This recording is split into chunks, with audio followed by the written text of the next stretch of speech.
Hello everyone. Telangana மாநிலத்தை சேர்ந்தவர் பல்லத்தி ரமேஷ். இவருக்கு வயசு 40 ஆகுது. ஏற்கனவே இவருக்கு 2 முறை ஹார்ட் அட்டாக் வந்து இப்போ டாக்டர்ஸோட ட்ரீட்மெண்ட்னால உயிர் வாழ்ந்துட்டு இருக்காரு. அன்னைக்கு நைட்டு எப்பயும் போல சாப்பிட்டுட்டு தூங்க போனவர் அடுத்த நாள் காலையில் எழும்பவே இல்லை. தூக்கத்திலேயே இவரோட உயிரும் பிரிஞ்சிருது. காலையில் டாக்டர்ஸ் வந்து இவரை செக் பண்ணி பார்க்குறாங்க. ஹார்ட் அட்டாக்னால தான் இவர் இறந்து போயிட்டாரு அப்படின்னு சொல்லி டாக்டர்ஸும் கன்ஃபார்ம் பண்ணுறாங்க. அதுக்கு அடுத்து தான் அவங்களோட ஃபேமிலியில் இருக்க எல்லாருமே அன்றைக்கே அவருக்கான இறுதி சடங்குகள் செய்கிறதுக்கான வேலைகளை ஸ்டார்ட் பண்ணுறாங்க. சாயங்காலம் ஒரு 5 மணிக்கு பாடியை எடுத்துகிட்டு போயிட்டு அடக்கமும் பண்ணுறாங்க. அது மட்டும் இல்லாமல் இவரோட கூட பிறந்த ஒரு தம்பி ஃபாரினில் இருக்கார். தன்னோட அண்ணா திடீர்னு இப்படி இறந்து போனதுனால அவரால் அங்கேருந்து வர முடியல. அதனால அவர் வீடியோ கால்லையே தன்னோட அண்ணனோட பாடியை பார்த்து ரொம்பவே கதறி அழுதும் இருக்காரு. இந்த இழப்பை அவரால் தாங்கிக்கவே முடியலை. அடுத்த நாளும் அவர் இறந்து போன தன்னோட அண்ணாவோட அந்த ஃபோட்டோவை பார்த்துட்டே இருந்தவர் திடீர்னு அந்த பாடியை ஜூம் பண்ணி பார்க்குறாரு. அப்போ அவருக்கு மிகப்பெரிய அதிர்ச்சி அந்த ஃபோட்டோவில் காத்துட்டு இருந்திருக்கு.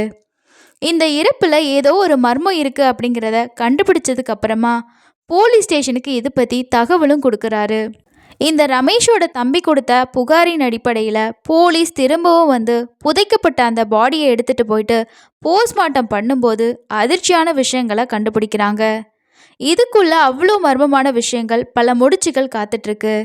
அப்படி என்ன இந்த பல்லத்தி ரமேஷ்க்கு நடந்தது, அப்படி இந்த பல்லத்தி ரமேஷ்க்கு அன்னைக்கு நைட்டு என்ன நடந்துச்சு அப்படிங்கிறத இன்னைக்கு டீட்டெயிலாக நம்ம பார்க்க போகிறோம். அதுக்கு முன்னாடி இன்னும் நீங்கள் நம்ம சேனலை சப்ஸ்கிரைப் பண்ணலை அப்படின்னா மறக்காமல் சப்ஸ்கிரைப் பண்ணிக்கோங்க. இந்த க்ரைம் கேஸை ஃபுல்லாக பார்த்துட்டு இந்த கேஸ் பற்றி நீங்கள் என்ன நினைக்கிறீங்க அப்படின்னு சொல்லிட்டும் மறக்காமல் கமெண்ட்ஸில் ஷேர் பண்ணுங்கள். வாங்க க்ரைமை டீட்டெயிலாக பார்க்கலாம்.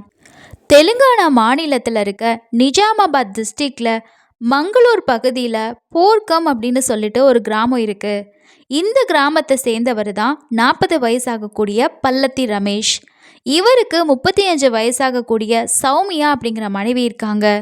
இந்த தம்பதிக்கு 2 ஆண் குழந்தைகளும் இருக்காங்க. இந்த ரமேஷ் என்ன வேலை பார்க்குறாரு அப்படின்னா ஒரு ஃபைனான்ஸ் கம்பெனியில் மேனேஜராக வேலை பார்க்குறாரு. அது மட்டும் இல்லாமல் ஒரு இன்சூரன்ஸ் ஏஜெண்ட்டாகவும் வேலை பார்க்குறாரு. இவங்க ஃபேமிலியில் பணப்பிரச்சனை அப்படின்னு சொல்லி பெருசாக எதுவும் கிடையாது. பெரிய அளவில் வசதியான ஃபேமிலின்னு சொல்ல முடியாது. ஆனால் அவங்களோட தேவைகளை பூர்த்தி செய்யக்கூடிய அளவுக்கு அவங்களோட வருமானம் போதுமானதாகவே இருந்திருக்கு. இந்த பல்லத்தி ரமேஷ் ஓரளவுக்கு நல்லாவே சம்பாதிக்கிறதுனால 2 மாடி அடுக்கு இருக்கக்கூடிய ஒரு வீடும் கட்டியிருக்காரு. ஒரு மாதத்தில் 1 லட்சம் ரூபாய்க்கு மேலே சம்பாதிக்கக்கூடிய ஒரு நபராகவும் இருந்திருக்காரு. 3 பசங்களுமே ஸ்கூல் போயிட்டு இருந்திருக்காங்க. இந்த காலகட்டத்தில் அவங்களோட மனைவியான சௌமியா என்ன பண்ணுறாங்கன்னா, இவங்க வீட்டில் சும்மா தானே இருக்கேன், படித்தவங்க எதுக்கு சும்மா இருக்கணும், பக்கத்தில் இருக்க ஒரு ப்ரைவேட் ஸ்கூலில் போயிட்டு நான் டீச்சர் ஸ்டாஃபாக வேலை பார்க்க போகிறேன்னு சொல்லியிருக்காங்க. சௌமியாவும் அதே மாதிரி பக்கத்தில் இருக்கக்கூடிய ஒரு ஸ்கூலில் நான் டீச்சிங் ஸ்டாஃபாக வேலை பார்க்கவும் ஆரம்பிச்சிருக்காங்க. இந்த டைமில் தான் இந்த ரமேஷ்க்கு ஒரு கெட்ட பழக்கம் இருக்குது. அது என்ன அப்படின்னா ஹோட்டலில் அதிகமாக சாப்பிடக்கூடிய பழக்கம். குறிப்பாக பரோட்டா அதிகமாக சாப்பிடக்கூடிய ஒரு பழக்கம் இவருக்கு இருந்திருக்கு. அதனாலேயே இவரோட ஹெல்த் கண்டிஷன் கொஞ்சம் மோசமாகவும் ஆரம்பிச்சிருக்கு. இதுக்கப்புறமா தான் தொடர்ச்சியாக இவருக்கு ஒரு 2 முறை ஹார்ட் அட்டாக்கும் வந்திருக்கு. ஹார்ட் அட்டாக்லேருந்து இவர் தப்பிச்சிட்டாரு. இதனால ரமேஷோட ஒய்ஃப் என்ன சொல்கிறாங்க அப்படின்னா, இதுக்கு மேலேயே நீங்கள் ஹோட்டல் ஃபுட்டெல்லாம் அதிகம் சாப்பிடக்கூடாது, உங்கள் ஹெல்த்தை நீங்கள் கேர் பண்ணிக்கணும் அப்படின்னு சொல்லி தன்னோட கணவருக்கு அட்வைஸும் கொடுக்குறாங்க. அது கூடவே நீங்கள் எங்கே போனாலும் நானே உங்களுக்கு சாப்பாடு செஞ்சு பேக் பண்ணி கொடுத்துட்றேன், நீங்கள் அதை தான் வந்து சாப்பிடணும் அப்படின்னு சொல்லிட்டு தன்னோட கணவரை ஒரு குழந்தை மாதிரி பார்த்துக்க ஆரம்பிச்சிருக்காங்க. இப்படியே உங்களோட வாழ்க்கை ரொம்பவே சந்தோஷமாக போய்கிட்டு இருந்தப்ப தான் அப்படிதான் சரியா டிசம்பர் 19, 2025 அன்னைக்கு நைட்டு எப்பயும் போல தன்னோட வேலைகளை முடிச்ச ரமேஷ் வீட்டுக்கு வராரு. வீட்டுக்கு வந்துட்டு தன்னோட குழந்தைங்களுக்கு ஹோம்ஒர்க் சொல்லி கொடுத்ததுக்கப்புறமா தன்னோட மனைவியான சௌமியா சமைச்ச நைட்டு டிஃபனை சாப்பிட ரெடியாகிறாரு. அதே போல் அன்னைக்கு சௌமியா அவருக்கு பிடிச்ச சாப்பாடுகளை சமைச்சு கொடுக்குறாங்க. அவரும் ரொம்பவே சந்தோஷமாக மற்ற நாள்களை விட அன்னைக்கு கொஞ்சம் அதிகமாகவே சாப்பிட்றாரு. சாப்பிட்டு முடிச்சதுக்கப்புறமா தூங்க போனவர் காலையில் 5 மணிக்கு சௌமியா தன்னோட பசங்களுக்காக சமைக்கணும் அப்படின்னு சொல்லி எழும்பி கிச்சனில் சமையல் வேலையை பார்த்துட்டு இருந்திருக்காங்க. அதுக்கப்புறமா தன்னோட கணவருக்கு காஃபி போட்டு எடுத்துக்கிட்டு போயிட்டு அவரை எழுப்புறதுக்காக போகிறாங்க. ஏன்னா காலையில் ஒரு 6 மணிக்கெல்லாம் இவர் எழும்பி வாக்கிங் போகக்கூடிய ஒரு பழக்கம் இருந்திருக்கு. அப்படி எழுப்புறதுக்காக வந்தவங்க தன்னோட கணவரை எழுப்ப ட்ரை பண்ணுறாங்க. நிறைய டைம் சௌமியா கூப்பிட்டு பார்க்குறாங்க. அதுக்கப்புறமா அவரோட உடம்ப தொட்டு பார்க்கும்போது தான் அது சில்லுன்னு இருந்திருக்கு. இதை பார்த்து அவங்க ரொம்பவே பயந்து போகிறாங்க. இதை பார்த்து பதறி போன சௌமியா என்ன பண்ணுறாங்கன்னா, பக்கத்து வீட்டில் இருக்கக்கூடிய ரமேஷோட தம்பியோட ஒய்ஃப் ஃபேமிலியை கூப்பிட ஆரம்பிக்கிறாங்க. ரமேஷோட தம்பி இஸ்ரேலில் வேலை பார்க்குறாரு. அவரோட ஒய்ஃபு பிள்ளைங்க எல்லாமே இந்த ரமேஷோட வீட்டுக்கு பக்கத்தில் தான் குடியிருக்காங்க. உடனே சௌமியா அவங்க வீட்டுக்கு போயிட்டு என்ன சொல்கிறாங்க அப்படின்னா, இந்த மாதிரி நைட்டு தூங்க போனார், நானும் ரொம்ப நேரமாக எழுப்புறேன், அவர் எந்திரிக்கவே இல்லை, அவரோட உடம்பெல்லாம் ரொம்ப சில்லுன்னு இருக்குது, இதை பார்க்குறப்ப எனக்கு ரொம்ப பயமாக இருக்குது அப்படின்னு சொல்லி ரமேஷோட தம்பி ஒய்ஃப் கிட்ட அழுதுருக்காங்க. இதை கேட்ட ரமேஷோட தம்பி ஒய்ஃபான அனிதா என்ன பண்ணுறாங்கன்னா, வேகமாக அவங்களோட ஸ்கூட்டியை எடுத்துகிட்டு போயிட்டு பக்கத்து ஊரில் இருக்க ஒரு டாக்டரை கையோட கூட்டிகிட்டு வராங்க. வந்து டாக்டர் செக் பண்ணி பார்த்துட்டு, இல்லை அவர் தூக்கத்திலேயே இறந்துட்டாரு அப்படிங்கிறத கன்ஃபார்ம் பண்ணுறாரு. அது மட்டும் இல்லாமல் ஏற்கனவே இவருக்கு 2 முறை ஹார்ட் அட்டாக் பாதிக்கப்பட்டவருங்கிறதுனால 3வது முறையாக அவர் தூங்கிட்டு இருக்கும்போதே அட்டாக் வந்ததுனால தான் அவர் இறந்து போயிட்டாரு அப்படின்னு சொல்லிட்டு டாக்டர் கன்ஃபார்ம் பண்ணுறாங்க. இதுக்கப்புறமா சொந்தக்காரங்க எல்லாருக்குமே இந்த தகவல் போகுது. வெறும் ஒரு 40 வயசில் மனைவி 3 குழந்தைங்களை விட்டுட்டு இப்படி இறந்து போயிட்டாரு அப்படிங்கிறது மிகப்பெரிய சோகத்தை அவங்க குடும்பத்தில் ஏற்படுத்தியிருக்கு. கூடவே அந்த கிராமம் முழுக்கவே ரொம்பவே சோகமாக தான் இருந்திருக்கு. அதுக்கு அடுத்ததாக இறுதி சடங்குகள் செய்கிறதுக்கான வேலைகளை ஆரம்பிக்கிறாங்க. இதுக்கப்புறமா இஸ்ரேலில் இருக்கக்கூடிய ரமேஷோட தம்பிக்கு அவர் இறந்து போன செய்தியை ஷேர் பண்ணுறாங்க. அதை கேட்ட அவர் ரொம்பவே பதறி போயிட்டு, என்னால் உடனடியாக அங்கே கிளம்பி வர முடியாது அப்படின்னு சொல்லி துடிச்சு போகிறாரு. இதனால் அவரோட ஒய்ஃபான அனிதா என்ன பண்ணுறாங்க அப்படின்னா, அண்ணனோட பாடியை முழுக்க வீடியோஸாக காமிச்சிட்ருக்காங்க. அப்போ அவர் என்ன சொல்கிறாரு அப்படின்னா, ஆஃபீஸ்லேருந்து அழுதுகிட்டே பார்த்துட்டு இருந்திருக்காரு. சரியாக ஒரு 5 மணிக்கு ரமேஷோட பாடியை எடுத்துகிட்டு போயிட்டு இடுகாட்டில் அடக்கம் பண்ணிடுறாங்க. அது வரைக்கும் லைவ்லையே எல்லாத்தையுமே பார்த்து அழுதபடியே இருந்திருக்காரு. அதுக்கப்புறமா அடுத்த நாள் பால் ஊற்றுறதுக்கான சடங்குகள், இந்த மாதிரி எல்லா விஷயமும் இருக்கும் இல்லையா, இது எல்லாமே அவங்க ஃபாலோ பண்ணிகிட்டு இருக்காங்க. சின்ன வயசுலேருந்தே அண்ணனும் தம்பியும் அவ்வளோ ரொம்ப ஃப்ரெண்ட்ஸாகவும் க்ளோஸாகவும் இருந்திருக்காங்க. ரமேஷோட தம்பியான கேதரியாவுக்கு அவர் இறந்து போனதை தாங்கிக்கவே முடியல. அதனால இறந்து போன அன்னைக்கு அவர் ஐஸ் பெட்டிக்குள்ளே வச்சுருந்த அந்த ஃபோட்டோஸை அவர் எடுத்து பார்க்கும்போது அந்த ஃபோட்டோவை ஜூம் பண்ணி பார்க்குறாரு. அப்படி பார்க்கும்போது அவருக்கு பயங்கரமான ஷாக்கு. அப்படியே அவர் என்ன பார்த்தார் அப்படின்னா, அண்ணனோட கழுத்தில் ஏதோ சிகப்பான காயங்கள் இருக்கிற மாதிரியும் வீங்கி போன மாதிரியும் அவருக்கு கண்ணில் பட்டிருக்கு. இதை பார்த்த உடனேயே அண்ணனோட கழுத்து இப்படி இருக்காதே, இது என்ன ஆச்சு, தூக்கத்தில் ஹார்ட் அட்டாக்னு சொல்லி சொன்னாங்க, அப்படி இருக்கும்போது கழுத்தில் எப்படி இப்படி தழும்பு வரும் அப்படின்னு சொல்லிட்டு அவர் யோசிக்க ஆரம்பிக்கிறாரு. அடுத்த நிமிஷமே தன்னோட ஒய்ஃபுக்கு ஃபோன் பண்ணி, நான் இந்த மாதிரி ஃபோட்டோவில் என்னோட அண்ணாவோட பாடியை பார்த்தப்போ இந்த விஷயத்தை நோட் பண்ணேன், நீ ஏதாவது பார்த்தியா அப்படின்னு சொல்லி கேட்குறாரு. அதுக்கு அனிதா என்ன சொல்கிறாங்கன்னா, இல்லை நான் அப்படியெல்லாம் எதுவுமே பார்க்கல அப்படின்னு சொல்லிட்டு, நீங்கள் உங்களுக்கு ஏதாவது பிரம்மையாக இருக்கும், அதை விட்டுருங்க, நீங்கள் எந்த நேரமும் அண்ணனை பற்றி யோசிச்சுட்டே இருக்கிறதுனால தான் இந்த மாதிரியெல்லாம் உங்களுக்கு தோணுது அப்படின்னு சொல்லி அவங்க சொல்கிறாங்க. ஆனாலும் தன்னோட மனைவி சொன்னதை கேட்காம கேத்ரியா என்ன பண்ணுறாரு அப்படின்னா, அங்கேருந்து தன்னோட நண்பர்களுக்கு ஃபோன் பண்ணி, நீங்கள் உடனடியாக மங்களூர் போலீஸ் ஸ்டேஷனுக்கு போயிட்டு எனக்கு அண்ணனோட இறப்பில் டவுட் இருக்குது அப்படின்னு சொல்லிட்டு ஒரு கம்ப்ளைண்ட்டை கொடுங்க அப்படின்னு சொல்கிறாரு. இதை கேட்டு அவரோட ஃப்ரெண்ட்ஸும் நேரடியாக மக்களூர் போலீஸ் ஸ்டேஷனுக்கு போயிட்டு ஒரு கம்ப்ளைண்ட்டையும் ரெஜிஸ்டர் பண்ணுறாங்க. அந்த கம்ப்ளைண்ட்டை எடுத்துக்கிட்ட போலீஸ் என்ன பண்ணுறாங்கன்னா, ஒரு டீமோட வந்து புதைக்கப்பட்ட சடலத்தை தோண்டி எடுக்கிறாங்க. பாடியை தோண்டி எடுத்த போலீஸ் அதை போஸ்ட்மார்ட்டத்துக்கு அனுப்புறதுக்கான வேலைகளையும் செய்கிறாங்க.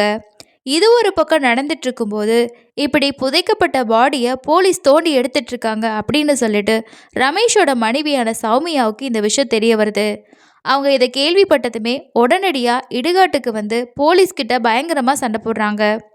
அது எப்படி என்னோட கணவரோட உடலை எங்களை கேட்காம நீங்கள் தோண்டுவீங்க, இதுவும் என்னோட கணவருக்கு செய்கிற பெரிய அநியாயம், அவமானம், இதெல்லாம் செய்யக்கூடாது அப்படின்னு சொல்லிட்டு பயங்கரமாக சண்டை போடுறாங்க. அதுக்கு போலீஸ் என்ன சொல்கிறாங்க அப்படின்னா, இவரோட மரணத்தில் சந்தேகம் இருக்கிறதா எங்களுக்கு ஒரு கம்ப்ளைண்ட் வந்திருக்கு, அதனால எங்களோட வேலையை செய்கிறதுக்கு எங்களை விடுங்க, நீங்கள் இந்த மாதிரி டிஸ்டர்ப் பண்ணாதீங்க அப்படின்னு சொல்லிட்டு ரமேஷோட பாடியை அட்டாப்சி பண்ணுறதுக்காக அனுப்பி வைக்கிறாங்க. அதுக்கப்புறமா அவரோட ரிப்போர்ட்டுக்காகவும் வெயிட் பண்ணிகிட்ருக்காங்க. போலீஸ் எதிர்பார்த்துட்டு இருந்த மாதிரியே ரமேஷோட அட்டாப்சி ரிப்போர்ட்டு வருது. அந்த அட்டாப்சி ரிப்போர்ட்டில் என்ன மென்ஷன் பண்ணியிருக்காங்க அப்படின்னா, இந்த ரமேஷ் அப்படிங்கிறவர் ஹார்ட் அட்டாக் வந்து இறந்து போகலை, அவர் மூச்சு திணறி தான் இறந்து போயிருக்காரு அப்படிங்கிறதும், அவரோட கழுத்தில் எதையோ போட்டிருக்காங்க அப்படின்னும் போஸ்ட்மார்ட்டம் ரிப்போர்ட்டில் வந்திருக்கு. ஹார்ட் அட்டாக்னால இவர் இறக்கலை அப்படிங்கிற அந்த தகவல் தெரிய வந்த உடனே அங்கே இருக்க எல்லா ரிலேட்டிவ்ஸுமே பயங்கரமாக ஷாக் ஆகுறாங்க. இந்த ரிப்போர்ட்டை கேள்விப்பட்ட கேத்ரியா, நான் அப்போவே சொன்னேன்ல, எங்கள் அண்ணன் நார்மலாக சாகலை, அவரை யாரோ கொலை பண்ணியிருக்காங்க அப்படின்னு சொல்லி அழுதபடியே சொல்லியிருக்காரு. இப்போ போலீஸ்க்கு என்ன டவுட் அப்படின்னா, இவரை கொலை பண்ணது யாரு, எதுக்காக கொலை பண்ணோம், இதுக்கு பின்னாடி இருக்கக்கூடியவங்க யாரு அப்படின்னு சொல்லிட்டு இவங்களோட விசாரணையை கொலை வழக்காக மாற்றி விசாரிக்க ஆரம்பிக்கிறாங்க. அன்னைக்கு நைட்டே இந்த ரமேஷோட வீட்டில் இருந்தது சௌமியாவும் சௌமியாவோட குழந்தைங்களும் தான். சின்ன குழந்தைங்களுக்கு எதுவும் தெரிய வாய்ப்பில்லைன்னு சொல்லிட்டு சௌமியாவை தான் ஃபஸ்ட்டு கூப்பிட்டு போலீஸ் விசாரிக்க ஆரம்பிக்கிறாங்க. ஆரம்பத்தில் போலீஸ் நார்மலான கேள்விகளை தான் கேட்குறாங்க. ஆனால் சௌமியா எல்லாத்தையுமே மலுப்பலான ஒரு பதிலாக சொல்லிட்டு இருக்காங்க. இது வேலைக்காகாது அப்படின்னு சொல்லிட்டு சௌமியாவோட ஃபோனை வாங்கி போலீஸ் செக் பண்ணி பார்க்குறாங்க. அப்படி செக் பண்ணி பார்த்ததுல தான் பல அதிர்ச்சியான விஷயங்கள் ஒன்று ஒன்றா கண்டுபிடிக்கிறாங்க.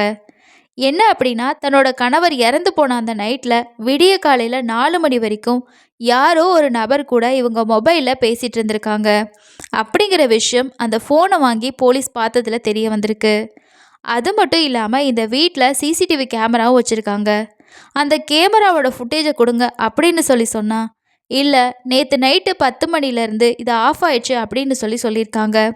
இதை கேட்ட போலீஸ் என்ன சொல்கிறாங்க அப்படின்னா, கேமரா எப்படி ஆஃப் ஆகும், யூபிஎஸ் கனெக்ஷன் எல்லாமே கொடுத்துருக்கீங்க, பவர் போனால் கூட ஆஃப் ஆகிறதுக்கு வாய்ப்பு இல்லை, ஒன்று மேனுவலாக ஆஃப் பண்ணால் மட்டும்தான் அது வேலை செய்யாது, மற்றபடி எந்த ரீசனும் இருக்கிற மாதிரி தெரியல அப்படின்னு சொல்லியிருக்காங்க.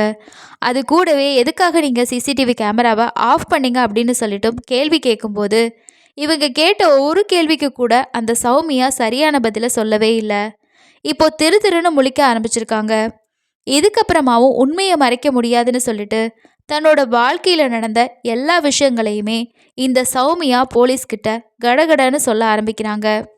2013வது வருஷம்தான் இவங்க 2 பேர்த்துக்கும் கல்யாணம் நடக்குது. இந்த ரமேஷ் ரொம்ப நல்லா சம்பாதிக்க ஆரம்பிக்கிறாரு. ஒரு இடம் வாங்கி ஒரு பெரிய வீடும் கட்டுறாரு. அந்த வீட்டுக்கு தன்னோட வைஃப் பேரையும் வைக்கிறாரு. 3 பிள்ளைகளையும் நல்ல ஸ்கூலில் சேர்த்து படிக்கவும் வைக்கிறாரு. இப்படி தன்னோட வைஃபு பிள்ளைங்கன்னு சொல்லிட்டு ரமேஷோட வாழ்க்கை ரொம்பவே சந்தோஷமாக தான் போய்கிட்டு இருந்திருக்கு. இந்த சௌமியா ஒரு ஸ்கூலில் நான் டீச்சிங் ஸ்டாஃபாக வேலை பார்த்தாங்க இல்லையா, இவங்க போனப்போ 2022 அந்த ஸ்கூலுக்கு திலீப் அப்படின்னு சொல்லிட்டு ஒரு பையன் வந்து பிடி டீச்சராக வேலைக்கு சேர்றான். இந்த திலீப் இந்த சௌமியாவோட ஒரு 7 வயசு சின்ன பையன். இந்த 2 பேரும் ஸ்கூலில் பழக ஆரம்பிச்சிருக்காங்க. இந்த திலீப்போட கேரக்டர் எப்படின்னா, யாரை பார்த்தாலும் அவங்கள ரொம்பவே பாராட்டக்கூடிய ஒரு கேரக்டராக இருந்திருக்கு. அதுவும் ரொம்ப குறிப்பாக சொல்லணும் அப்படின்னா, லேடிஸ் கிட்ட ரொம்ப ரொம்ப பாராட்டுறத அள்ளி வீசக்கூடிய ஒரு நபராக இருந்திருக்கான். இந்த திலீப் சௌமியா கிட்ட பேச ஆரம்பிக்கிறான். அவங்க கிட்ட, நீங்கள் ரொம்ப நல்லா ட்ரெஸ் பண்ணுறீங்க, பார்க்க ரொம்ப யங்காகவும் தெரியுறீங்க, உங்களுக்கு வயசாகிருச்சு அப்படின்னு சொல்லவே முடியாது, இந்த மாதிரி நிறைய விஷயங்களை சொல்லி அவங்கள புகழவும் ஆரம்பிச்சிருக்கான். இந்த பாராட்டு எல்லாமே சௌமியாவுக்கு ரொம்ப பிடிச்சு போகுது. இதனால போக போக அவங்க என்ன பண்ண ஆரம்பிக்கிறாங்கன்னா, மதியம் இந்த திலீப்க்கும் சேர்த்து சாப்பாடு கொண்டு வர்றது, அவன் கூட சேர்ந்து சாப்பிட்றது, இந்த மாதிரி அந்த பையன் கூட ரொம்பவே க்ளோஸ் ஆக ஆரம்பிக்கிறாங்க. இந்த புகழ்ச்சி, இவனோட நெருக்கம் இதெல்லாம் ரொம்ப பிடிச்சு போயிட்டு இவனுக்காகவே இவன் ஸ்பெஷலாக சமைச்சு கொண்டு வரவும் ஆரம்பிக்கிறாங்க. இப்படி ஒன்றா உட்காந்து சாப்பிட ஆரம்பித்த இந்த பழக்கம் வெளியில் ஒன்றா சுற்றுறது, 2 பேரும் அடிக்கடி தனிமையில் சந்திக்க ஆரம்பிக்கிறது அப்படின்னு சொல்லிட்டு அடுத்த கட்ட கள்ளக்காதலாக நகரவும் ஆரம்பிக்குது. இப்படியே தன்னோட கணவருக்கும் சொந்தக்காரங்கள் யாருக்குமே தெரியாமல் சீக்கிரட்டாகவே இந்த ரிலேஷன்ஷிப்பை 2 பேரும் மெயின்டைன் பண்ணிகிட்டே இருந்திருக்காங்க. இப்படி இருக்கப்போ தான் 2024 டிசம்பர் மாதம் ஒரு நாள் வேலைக்கு போன இந்த ரமேஷ் வந்து சீக்கிரமாக தன்னோட வேலையை முடிச்சுட்டு வீட்டுக்கு வந்துடுறாரு. வீட்டுக்கு வந்து கதவை தட்டுறாரு. அப்போது யாருமே கதவை திறக்கலை. ரொம்ப நேரமாக கதவை தட்டிக்கிட்டே இருக்காரு. ஆனால் வீட்டுக்குள்ளே தன்னோட வைஃப் இருக்காங்க அப்படிங்கிறது அவருக்கு தெரியுது. 1 மணி நேரமாக அவர் வெளியில் வெயிட் பண்ணியும் அவங்க வைஃப் வந்து கதவை திறக்கவே இல்லை. 1 மணி நேரம் கழித்து மெல்லமாக வந்து தான் கதவை திறக்கிறாங்க. இவ்வளோ நேரமாக என்ன பண்ணிகிட்டு இருந்த, நான் எவ்வளோ நேரமாக வெயிட் பண்ணுறேன்னு சொல்லி தன்னோட வைஃபை திட்டிக்கிட்டே வீட்டுக்குள்ளே போகிறாரு. வீட்டுக்குள்ளே போயிட்டா திலீப் அப்படிங்கிற இந்த பையன் வீட்டுக்குள்ளே தான் இருந்திருக்கான். அவன் அங்கே இருக்கான் அப்படிங்கிறத இந்த ரமேஷ் கண்டுபிடிச்சிடுறாரு. கண்டுபிடிக்கிறப்பவே இவருக்கு தெரிஞ்சு போகுது, உள்ள 2 பேரும் வீட்டில் தனிமையில் இருந்திருக்காங்க அப்படின்னு சொல்லிட்டு அந்த இடத்துலையே திலீப்பை போட்டு இவர் அடிக்கவும் ஆரம்பிக்கிறாரு. என்னோட குடும்பத்தை நீ அழிக்க வந்துட்ட அப்படின்னு சொல்லிட்டு கடுமையா தன்னோட மனைவி கிட்டையும் திலீப் கிட்டையும் ஒரு சண்டை போடுறாரு. அது கூடவே இந்த திலீப் கிட்ட அவர் என்ன சொல்றாரு அப்படின்னா, நீ பார்க்க சின்ன பையனா தெரியற, உனக்கு ஒரு நல்ல லைஃபை அமைச்சுக்க முடியும், என்னோட வைஃபை விட்டுரு, எனக்கு 3 பிள்ளைங்க இருக்காங்க, என்னோட வைஃபு என்னோட பிள்ளைங்க எனக்கு ரொம்ப முக்கியம், அதனால என்னோட குடும்பத்தை நீ அழிச்சிடாத அப்படின்னு சொல்லி அந்த பையனை கையெடுத்து கும்பிட்டு இதோட எல்லா விஷயத்தையுமே விட்டுரு அப்படின்னு சொல்லியிருக்காரு. இந்த டைம்ல இந்த சௌமியா என்ன சொல்றாங்க அப்படின்னா, நான் தெரியாம தப்பு செஞ்சுட்டேன், இனிமே இந்த மாதிரி ஒரு தப்பை செய்ய மாட்டேன், என்னை மன்னிச்சிருங்க, இனிமே நான் இந்த திலீப் கூட பேச மாட்டேன் அப்படின்னு சொல்லிட்டு ரமேஷை சமாதானப்படுத்தி வீட்டிலேருந்து திலீப்பை அனுப்பி வைக்கிறாங்க. அந்த நேரத்தில் மட்டும்தான் இந்த சௌமியா தன்னோட கணவர்கிட்ட இனிமே நான் திலீப் கிட்ட பேச மாட்டேன், அவன் கூட இருக்கக்கூடிய ரிலேஷன்ஷிப்பை விட்டுறேன்னு சொல்கிறாங்களே தவிர அதுக்கப்புறமாவும் இந்த திலீப்பை காண்டாக்ட் பண்ணி பேச தான் ஆரம்பிச்சிருக்காங்க. அப்போ அவன்கிட்ட என்ன சொல்லியிருக்காங்க அப்படின்னா, இந்த ஆள் என்னை விடுற மாதிரியே தெரியல, இதை எப்படி நம்ம சால்வ் பண்ணுறது, பழைய மாதிரி நம்ம எப்படி சந்தோஷமாக இருக்குது அப்படின்னு சொல்லிட்டு இந்த திலீப் கிட்ட கேட்குறாங்க. அப்போ இந்த திலீப் என்ன சொல்கிறான் அப்படின்னா, என்னால் உன்னை மறக்க முடியாது, உன்னை விடவும் முடியாது, அதனால பிள்ளைங்களெல்லாம் விட்டுட்டு நீ என் கூட வந்துரு, நம்ம எங்கேயாவது போயிட்டு வாழலாம் அப்படின்னு சொல்கிறாங்க. அதுக்கு சௌமியா என்ன சொல்கிறாங்க அப்படின்னா, முடியாது, இங்கே நிறைய சொத்தெல்லாம் இருக்குது, என்னோட கணவருக்கு இன்சூரன்ஸ் கூட இருக்குது, இதை விட்டுட்டு வந்தால் நமக்கு லாஸ் தான், அதனால நம்ம வேறு ஏதாவது ட்ரை பண்ணலாம் அப்படின்னு சொன்னதும், ஏன் நம்ம என்னோட கணவரான ரமேஷை கொலை பண்ணக்கூடாது அப்படின்னு சொல்லிட்டு இந்த சௌமியா கேட்குறாங்க. அதுக்கப்புறமா 2 பேரும் சேர்ந்து அதுக்கான திட்டங்களை போடவும் ஆரம்பிக்கிறாங்க. அப்படி இவங்க போட்ட பிளானோட அடிப்படையில் தான் இந்த ரமேஷ் காலையில் எழும்பி என்ன பண்ணுவார், எங்கெல்லாம் போகிறாரு, டெய்லியும் இவரோட வேலை என்ன மாதிரி இருக்குது, எந்தெந்த இடங்களுக்கெல்லாம் போகிறாரு அப்படின்னு சொல்லிட்டு ஒரு பிளானே போட ஆரம்பிச்சிருக்காங்க. அப்படி தான் இவங்க போட்ட பிளான் அடிப்படையில் 2025 ஆகஸ்ட் மாதம் ஒரு நாள் காலையில் 6 மணிக்கு இவர் வாக்கிங் போயிட்டுருக்கப்போ இவர் முன்னாடி நடந்து போயிட்டுருக்கும்போது பின்னாடி ஒரு காரில் வந்து இவரை இடிச்சிட்டு வேகமாக போயிருக்காங்க. அந்த கார் இடிச்சதில் இவர் எகிரி போயிட்டு பக்கத்தில் இருந்த ஒரு வயலுக்குள்ளே விழுந்திருக்காரு. நல்ல நேரமோ என்னமோ அவர் அங்கே இருந்த ஒரு சேத்துல தான் விழுந்திருக்காரு. அதனால பெருசாக இவருக்கு அடிபடாமல் உயிரோட தப்பிச்சிடாரு. இப்படி ஆக்சிடெண்ட் ஆயிடுச்சு அப்படின்னு கேள்விப்பட்ட சௌமியா வீட்டிலேருந்து வேகமாக ஓடி வந்து தன்னோட கணவர் இறந்துட்டாரா இருக்காரா அப்படின்னு சொல்லிட்டு பார்க்குறாங்க. இவர் இன்னும் உயிரோட தான் இருக்காருன்னு சௌமியா பார்த்துட்டு, ஏன் என்ன நடந்துச்சு அப்படின்னு சொல்லி அவர்கிட்ட கேட்குறாங்க. அப்போ அவர் என்ன சொல்கிறார் அப்படின்னா, நான் நடந்து விழுந்துட்டு இருக்கும்போது ஒரு கார் வேகமாக வந்து என்னை இடித்து மோதிட்டு நிற்காமல் போயிடுச்சு, காருக்குள்ளே யார் இருந்தாங்கன்னு நீங்கள் பார்த்தீங்களா அப்படின்னு சொல்லிட்டு கேட்குறாங்க. இல்லை நான் பார்க்கல அப்படின்னு சொல்கிறாரு. அந்த காரோட நம்பர் தெரியுமா அப்படின்னு சொல்லியும் சௌமியா கேட்குறாங்க. இல்லை நான் எதையுமே பார்க்கல, ஏன்னா கார் இடித்தது பின்னாடி வந்து இடித்ததுனால இடித்த வேகத்தில் நான் வயலுக்குள்ளே வந்து விழுந்துட்டேன், அதனால எனக்கு எதுவுமே தெரியலை அப்படின்னு சொல்லியிருக்காரு. அப்போது சௌமியா எங்கே இந்த திட்டம் வெளியே தெரிஞ்சிருமோ அப்படின்னு நினச்சி, நம்ம வேணும்னா போலீஸ் ஸ்டேஷனில் ஒரு கம்ப்ளைண்ட் கொடுத்துடலாமா அப்படின்னு கேட்குறாங்க. அதுக்கு இந்த ரமேஷ் என்ன சொல்கிறாரு அப்படின்னா, பின்னாடி இடித்ததுனால யாருன்னு தெரியாது, போலீஸ்க்கு போனாலும் அதை கண்டுபிடிக்க டைம் ஆகும், அதனால இதை இப்படியே விட்டுறலான்னு சொல்லிட்டு விட்டுறாங்க. ஸோ ஃபஸ்ட் அட்டம்ப்ட் இவங்களுக்கு ஃபெயிலியர் ஆயிடுது. இந்த சம்பவம் முடிஞ்சதுமே சௌமியா போயிட்டு திலீப் கிட்ட சத்தம் போடுறாங்க. ஒரு சாதாரண விஷயத்த கூட உன்னால் சரியாக பண்ண முடியலை, இதுக்கப்புறம் எந்த விஷயத்தையும் உங்ககிட்ட நான் ஒப்படைக்கிறதா இல்லை, நானே பிளான் போட்டு தான் அதை எக்ஸிக்யூட் பண்ணணும் அப்படின்னு சொல்கிறாங்க.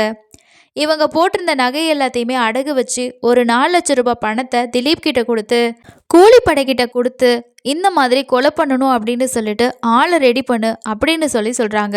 அப்படி இந்த திலீப் ஒரு கூலிப்படையையும் அரேஞ்ச் பண்ணுறான். அந்த கூலிப்படையை பார்த்து இந்த சௌமியா பேசி ஒரு திட்டத்தையும் போடுறாங்க. அவங்க கொடுத்த ஸ்கெட்சை வாங்கிட்டு வந்த இந்த சௌமியாவும் திலீப்பும் 2 பேரும் சேர்ந்து அதை எப்படி செயல்படுத்துறது அப்படின்னு சொல்லியும் டிஸ்கஸ் பண்ணுறாங்க. அப்படி இவரை கொலை பண்ணுறதுக்காக இவங்க பிளான் போட்ட அந்த நாள் தான் டிசம்பர் 19ஆம் தேதி 2025. அன்னைக்கு இவர் வேலைக்கு போயிட்டு ரொம்பவே டயர்டாக வீட்டுக்கு வந்திருக்காரு. அவருக்கு சப்பாத்தியும் சிக்கன் குருமா அப்படின்னா ரொம்பவே பிடிக்குமா. அன்னைக்கு ஈவினிங்கே சிக்கன் எடுத்துகிட்டு வந்து குருமா வச்சுருக்காங்க சௌமியா. நைட்டு ஒரு 9 மணிக்கு சப்பாத்தி சாப்பிட்ருக்காரு. அந்த சப்பாத்தியும் சிக்கன் கிரேவிக்குள்ளே ஒரு 15 தூக்க மாத்திரையை இந்த சௌமியா கலந்து கொடுத்துருக்காங்க. அது தெரியாமல் இந்த ரமேஷும் அதை சாப்பிட்ருக்காரு. சாப்பிட்ட ஒரு அரை மணி நேரத்தில் அவர் பயங்கரமாக ஒரு ஆழ்ந்த தூக்கத்துக்கு போயிருக்காரு. ரமேஷ் தூங்குனதுக்கு அப்புறமா எலும்புறாரா இல்லையா அப்படின்னு சொல்லிட்டு இந்த சௌமியா செக் பண்ணி பார்க்குறாங்க. அவர் எலும்பலை அப்படிங்கிறத கன்ஃபார்ம் பண்ணதுமே உடனே வீட்டில் இருந்த சிசிடிவி கேமரா எல்லாத்தையுமே ஆஃப் பண்ணுறாங்க. அதுக்கப்புறமா திலீப்க்கு ஃபோன் பண்ணி இந்த ஆள் நல்லா தூங்கிட்டான், உடனே நீ அந்த ஆட்களை கூட்டிக்கிட்டு வா அப்படின்னு சொல்கிறாங்க. திலீப் அரேஞ்ச் பண்ண அந்த கூலிப்படையிலேருந்து மொத்தமாக ஒரு 7 பேரில் 5 பேர் வெளியில் வெயிட் பண்ணிக்கிட்டு இருந்திருக்காங்க. ஒரு 2 பேர் மட்டும் வீட்டுக்குள்ளே போயிட்டு ஏற்கனவே அங்கே அவங்க சொன்ன மாதிரியான எல்லா விஷயத்தையும் செஞ்சுட்டு ரெடியாக இந்த சௌமியா இருந்திருக்காங்க. சௌமியா ஒரு துண்டை எடுத்து திலீப்போட கையில் கொடுத்ததும் அந்த துண்டை வாங்கி ரமேஷோட கழுத்தை சுற்றி 2 ஆண்கள் அதை இறுக்கிக்கிட்டு அவரை துடிக்க துடிக்க அதே இடத்துல கொலை பண்ணுறாங்க. ரமேஷ் இறந்ததை கன்ஃபார்ம் பண்ணதுமே இந்த திலீப் என்ன பண்ணுறான் அப்படின்னா, தான் கூட கூட்டிகிட்டு வந்த ஆள் தன்னோட தம்பி எல்லாத்தையுமே அனுப்பி வச்சுட்டு எனக்கு ஒரு சின்ன வேலை இருக்குது அப்படின்னு சொல்லிட்டு அந்த வீட்லேயே ஸ்டே பண்ணுறான். திலீப் கூட்டிகிட்டு வந்த ஆட்கள் எல்லாம் போனதுக்கப்புறமா ரமேஷோட சடலம் இருந்த அதே ரூமில் இந்த திலீப்பும் சௌமியாவும் அப்படி ஒரு கொடூரமான செயலை செஞ்சுருக்காங்க. ஏறக்குறைய ஒரு 2 மணி நேரம் 2 பேரும் தனிமையில் இருந்ததுக்கப்புறமா இவங்க அங்கேருந்து கிளம்பிடுறான். அதுக்கப்புறமா ஒரு 4 மணி வரைக்கும் இந்த திலீப்பும் சௌமியாவும் ஃபோனில் கால் பண்ணி பேசிகிட்டு இருந்திருக்காங்க.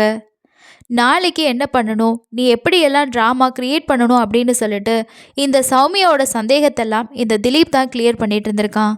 2 பேரும் சேர்ந்து விடிய விடிய நாளைக்கு என்ன பண்ணலாம் அப்படின்னு சொல்லிட்டு பிளானிங்கும் பண்ணியிருக்காங்க. அதுக்கப்புறமா ஒரு 5 மணிக்கு எழும்பி சமைக்கிற மாதிரியும் காஃபி கொண்டு வந்து கொடுக்குறப்போ தன்னோட கணவர் இறந்து கிடக்கிற மாதிரியும் அவங்களோட ட்ராமாவை இந்த சௌமியா அரங்கேற்றவும் செஞ்சுருக்காங்க. இத்தனை விஷயத்தையும் போலீஸ் ஸ்டேஷனில் ஒன்று ஒன்றா இவங்க சொல்லியிருக்காங்க. அதுக்கப்புறமா போலீஸ் இந்த சௌமியாவையும் திலீப் அதுக்கப்புறமா இந்த கூலிப்படையை சேர்ந்த அந்த நபர்கள் எல்லாத்து மேலேயும் வழக்கு பதிவு செஞ்சு அவங்க எல்லாரையுமே அரெஸ்ட் பண்ணியிருக்காங்க. அதுக்கப்புறமா இவங்களை கோர்ட்டில் ஆஜர் பண்ணி சிறையிலேயும் அடைக்கிறாங்க. இந்த கேஸ் இன்னும் நடந்துட்டு தான் இருக்குது. இது தொடர்பாக இன்னும் தீர்ப்பு வரலை. இந்த கேஸ் பற்றி நீங்கள் என்ன நினைக்கிறீங்க அப்படின்னு சொல்லிட்டு கீழே இருக்க கமெண்ட்ஸில் ஷேர் பண்ணுங்கள். இந்த ரமேஷ் எவ்வளோ ஒரு அப்பாவியாக இருந்திருக்காரு. தன்னோட மனைவி ஒரு சின்ன பையன் கூட தப்பு பண்ணுறதை பார்த்ததுக்கு அப்புறமாவும் தன்னோட மனைவி திருந்திடுவா அப்படின்னு நினச்சி அவளை மன்னிச்சு அவர் விட்டார். இதுவே இவ திருந்த மாட்டா, இப்படி ஒரு தப்பு பண்ணிட்டா, இனிமே இவளோட வாழக்கூடாது அப்படின்னு அவர் நினச்சிருந்தார் அப்படின்னா அந்த குழந்தைங்களுக்காகவாவது அவர் உயிரோடு இருந்திருக்கலாம். ஆனால் தன்னோட ஃபேமிலி தன்னோட குடும்பம் அப்படின்னு நினச்சி மனைவி தனக்கு செஞ்ச உச்சக்கட்ட துரோகத்தையும் மறந்து அவளை மன்னிச்சு ஏற்றுக்கிட்டாரு. ஆனால் இந்த லேடி அவருக்கு கொடுத்த தண்டனை மரணம். ஏன் இப்படி நிறைய பெண்கள் இந்த மாதிரி ஒரு திருமணத்தை தாண்டின தவறான உறவை மட்டும் யோசிச்சு தன்னோட கணவன் குழந்தைங்க அப்படின்னு கொஞ்சம் கூட நினைக்காம இந்த மாதிரியான தவறுகளை செய்கிறாங்க? எப்பவுமே இது மாதிரியான ஒரு தவறான உறவு ஆரம்பிக்கும் போது சந்தோஷமாக தான் இருக்கும், ஆனால் அதோட முடிவு இந்த மாதிரி தான் இருக்கும். இன்னைக்கு ரமேஷ் செத்துட்டா நம்ம திலீப் கூட சந்தோஷமாக இருக்கலாம்னு நினச்ச சௌமியா இப்போ சிறை கைதியாக வாழ்ந்துட்டுருக்காங்க. ஆனால் இந்த சம்பவத்தில் அதிகமாக பாதிக்கப்பட்டது அந்த எதுவுமே தெரியாத 3 குழந்தைங்க தான். இந்த கேஸ் பற்றி நீங்கள் என்ன நினைக்கிறீங்க அப்படிங்கிறதும் இந்த நபர்களுக்கு என்ன மாதிரி தண்டனை கிடைச்சா நல்லா இருக்கும் அப்படிங்கிற உங்களோட கருத்துக்களை கீழே இருக்க கமெண்ட்ஸில் ஷேர் பண்ணுங்கள். அடுத்த இன்னொரு க்ரைமில் சந்திக்கலாம். நன்றி.